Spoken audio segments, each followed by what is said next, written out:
These are the two sliding doors in our closet. So here's the problem. The sliding door is having a hard time traversing from one end to the other.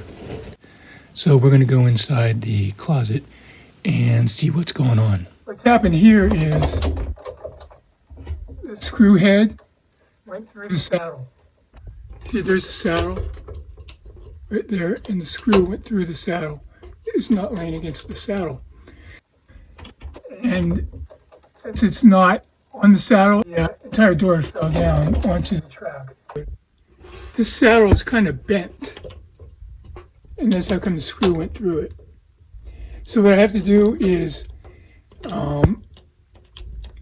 unscrew it so it's below the saddle, flatten the saddle, and then screw it up again. So that's what we're going to do.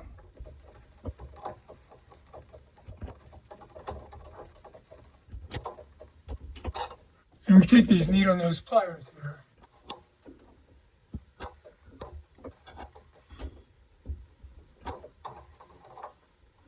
And then I'm just going to put the screw up through there. And now I'm just going to tighten it, and by doing so, it should raise the door.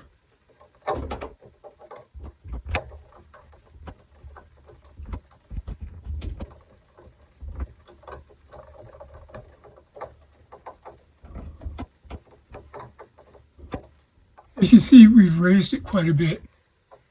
That's as high as it's going to go. So I noticed the door was still scraping even though I had raised one side of the door. So I came to the other side of the door, and lo and behold, look at there. Same thing happened over here on the other side. So I'm going to fix this side like I fixed the other side, and then we'll roll the door and show you how it's fixed. Okay, so now I have raised this side all the way up. It's all fixed now. It's against the saddle. And so now let's go outside and slide it. Okay, I'll just slide this over. Very easy. Slide it back. It's not scraping or anything.